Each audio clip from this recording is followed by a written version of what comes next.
So here we are finally at the World Cup in Prague.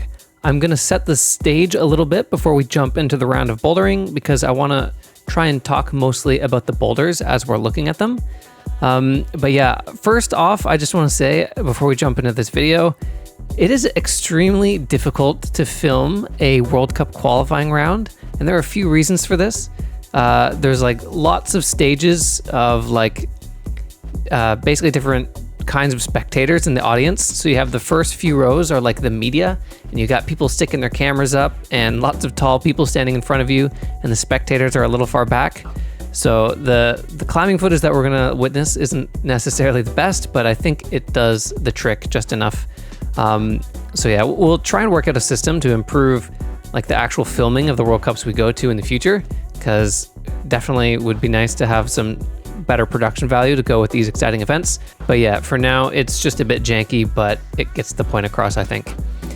And then yeah, as we're gonna set the stage for my round of competing, I have had lots of mixed feelings going into this event, as I've been talking about in the previous training videos.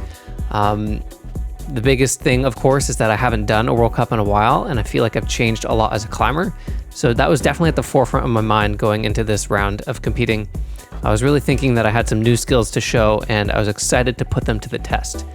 But there's also the other element of I've done World Cups in the past, and they've all gone pretty badly and have left me feeling really bad about myself as a competitive climber, and have kind of created a little bit of a toxic mindset towards the World Cups in particular, just because I've felt in the past like I really didn't belong at these events. So I was definitely hoping that at the very least, I felt like I belonged at this event, and I didn't want to get on the boulders and feel like I couldn't do anything, right? That's just the worst feeling ever. Especially as humans, just by nature, I think we always want to feel like we belong in any aspect of life, and competition is very similar. It feels really bad to be doing competition where you just feel like a fish out of water and like you shouldn't be there. So yeah, like I said, at the very least, I wanted to feel like I belonged in the round.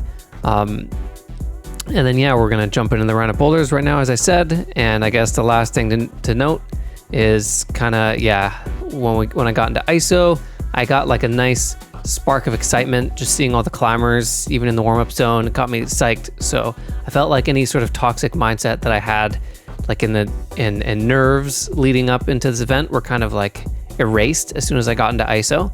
The sort of competitive atmosphere really just sparked some excitement, which was really good.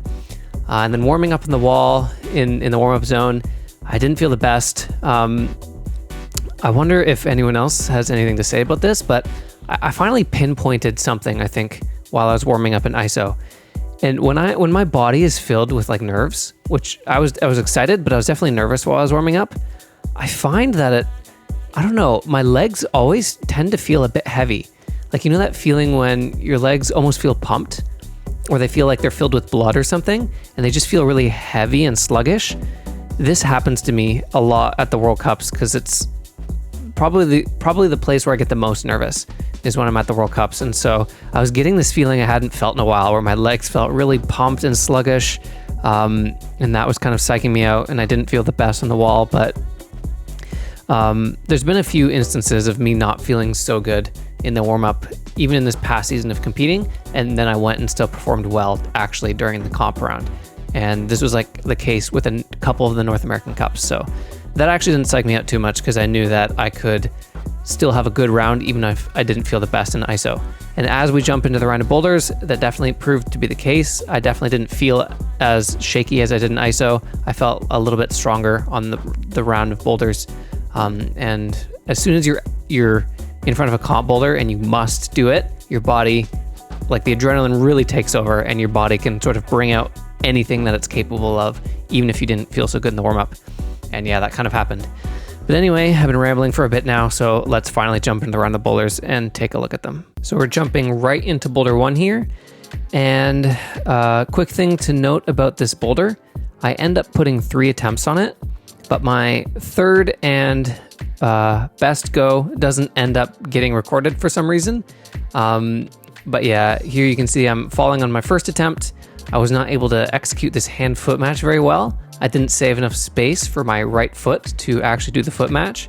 And so I On the second attempt, I sort of think maybe the foot match is not by design and I'm actually meant to do this move keeping the low foot. But some people definitely did it with the low foot, but the foot match ends up working better for me. Like I said, I tried the boulder one more time, didn't get recorded. I managed to stick that zone crimp and actually move into the second last hold, which proved to, like, I am quite amazed that people were able to grab that second last hold and actually do anything off of it. It felt so terrible and I wasn't close to sticking the last move, but at least I was able to zone the first boulder. It doesn't ever feel good to start off the round with a score of 0, so I got the zone and that was okay.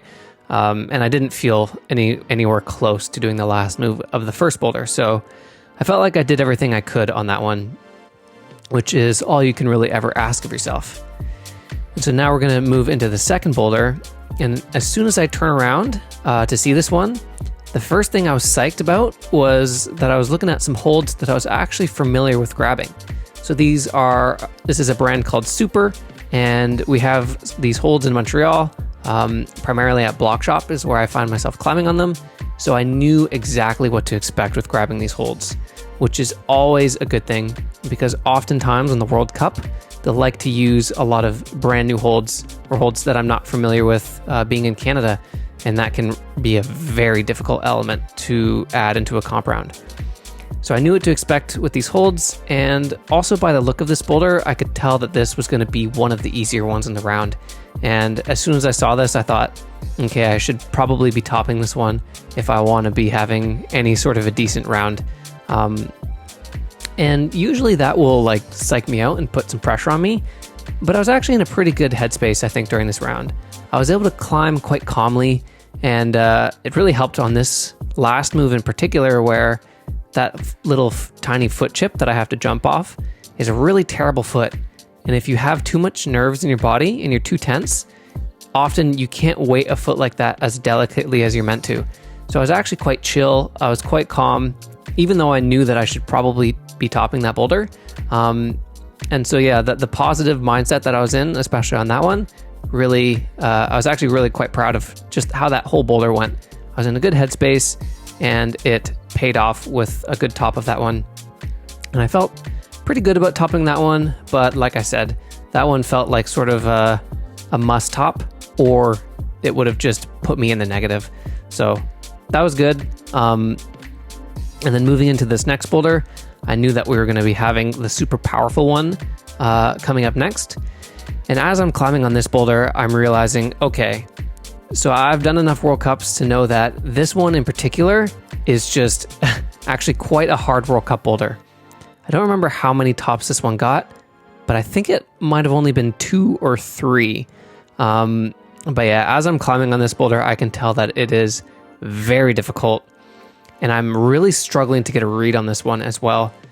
In my mind, I'm thinking that once I have this position here, I need to get my right foot all the way up on top of this black volume in order to perch on it somehow. But moving into this last attempt, actually, what I'm trying to do is just to get the zone. I start to realize that I'm not able to find a way through this middle sequence of this boulder. So that last attempt there was actually just a tactical decision to get the zone hold and generate a move off of it so that it actually counts as a zone. And luckily I was able to actually do that. I could slowly cross up left hand of the zone, and then I tried to move my right palm into the triangle volume. And since I made a movement off the zone, I was actually awarded the zone. So that's where the tactics come into play when you really don't think you can do a sequence and there's still points up for grab. That's what I did there, and it paid off with the zone, which was nice. And now moving into this boulder, I was not psyched to see this boulder. This is a fist jam, as you can see, and the inside of this volume is completely dual tex. So we have a dual tex foot fist jam. Not super psyched about this. I have never done a fist jam before. I'm like decently familiar with how to hand jam, and if this was just a hand jam, I feel like I would have had a bit of a better time on it. I have actually been intentional to practice hand jams when I see them, because you never know when they show up in a bouldering round, but I've never done a fist jam, and it showed there, and I felt like I had no chance on that one. I I was fist jamming as hard as I could until my hands went numb. And after like 2 attempts on that, my hand hurt so badly that my attempts were just so bad because of the pain after that. And they really started to deteriorate. And I actually walked away with that boulder with like a minute and a half because I could tell that there was just nothing that was going to happen on that one. So hopefully there's no fist jam in the next round of bouldering, and it can give me a nice indication of like how I would perform on a full round of boulders that like aren't too far off from my style, because that boulder just felt like I could do absolutely nothing on. But anyway, we're moving into the last boulder, and as I'm doing this round, I can tell that this is like a particularly hard round of World Cup boulders. Like, I was thinking maybe 2 or 3 tops could get you into semis. So at this point in the round, though, I'm not really thinking that I'm making semis by any means. But I'm thinking that a top of this last boulder could actually put me in decent standing. And decent standing means like, 30th place and up. Like that's like a good result. Like that would be a good result to bank, especially for Canadian ranking points. So I was like really going to do my best on the slab, and I'm a decent slab climber. I know that anything can happen on the slab, and you can see on my last try here, I finally work out this really difficult beginning sequence, and I'm actually liking my chances to do this boulder. And then immediately, as I'm going over for this next hold, my left foot slips on that volume. And it was interesting. When I was looking at that boulder, I thought, okay, as soon as I do this stand across move, like the boulder's done, like it looks like a pretty simple finish. And I liked my chances. I knew how those holds felt. But I was looking at the scores later, and there were a few people that got zone and didn't do the last move. So maybe it was going to be harder than I thought to finish that one. But it would have been still nice to get a zone. But anyway, that's the round of boulders. I ended up finishing in 41st out of 83 competitors. So overall, like I literally finished in the exact middle of the field. And so I'm feeling very average about this performance. I'm not feeling particularly good about it, but I'm also not feeling super bad about it because I've done a lot worse in the World Cups in the past. So this was just super like, okay. And there were only maybe 1 or 2 instances like on moves where I felt like I could just not move on a boulder. And that would have been the last move of number 1. That second last hold felt so bad. Maybe if I was able to twist into a drop knee better at the end, I could have found something, but definitely that move felt beyond me. And then the fist jam felt beyond me. Even boulder 3, like the green one, where it was clearly looking like I wasn't making progress. I actually never tried the sequence of like going right hand up to that slopey flat hold thing and then trying to do the typical sequence where you just match that hold. That didn't even occur to me. I was trying like a perch sequence the whole time. So I think there was actually room to improve on that boulder, and that one didn't feel like beyond me. But yeah, anyway, only a couple moves that felt like really beyond me, which is good. That's better than World Cups in the past. So a little bit of improvement there. And then overall, it was such an average round, not particularly good or bad. And what I'm trying to do right now is I'm trying not to make a judgment of myself as a World Cup climber right now, because 1 round of bouldering is not enough to go on. Like, you need at least 2.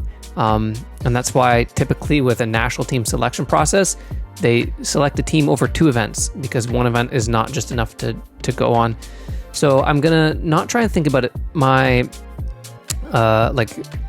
basically potential or whether or not I belong in the World Cups at all right now, and I'm gonna save that until after Seoul and let myself judge my performances over 2 rounds and really see how much of a World Cup climber I am with more data points.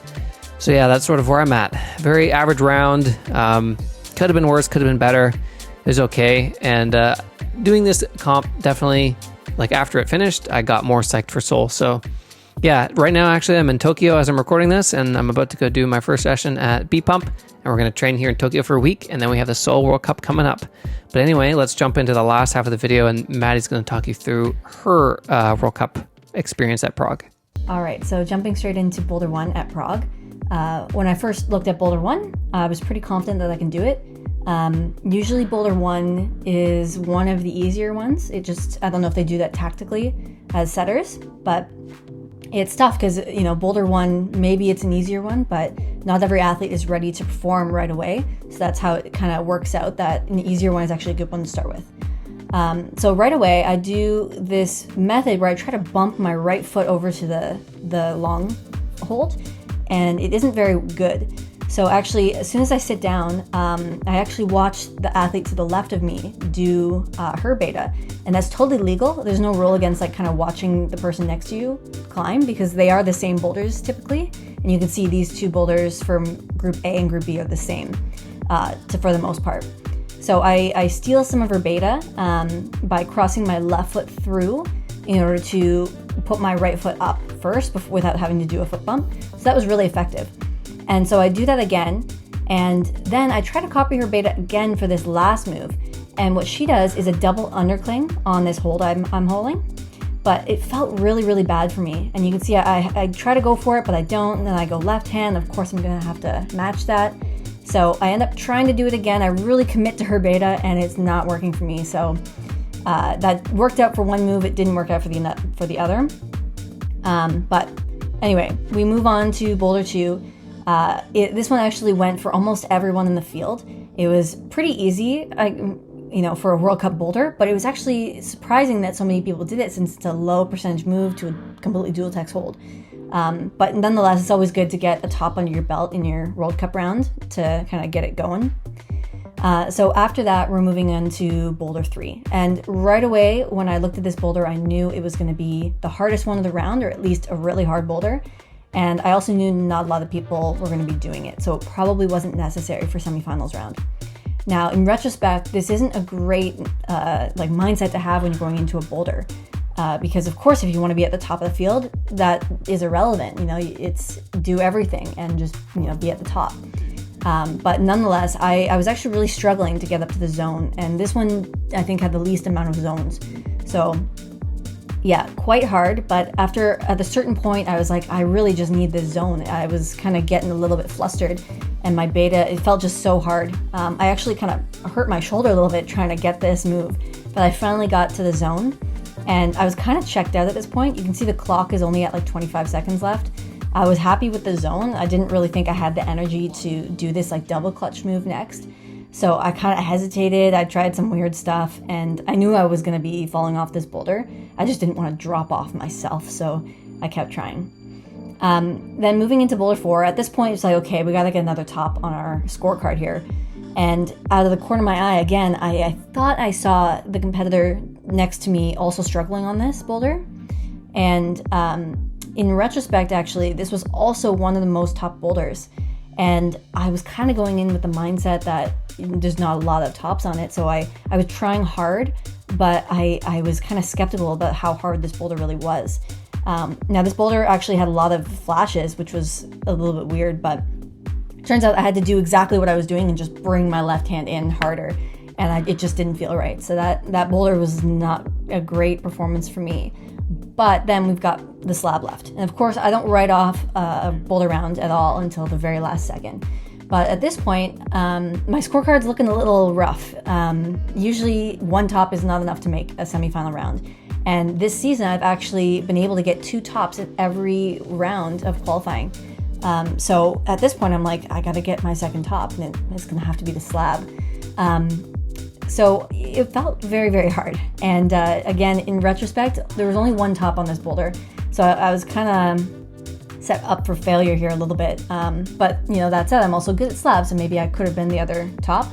But, when you go into this start hand, it's so hard to stay on the wall because the feet are so close to the wall and the hand is not very deep. So you're barely staying, standing up straight on this.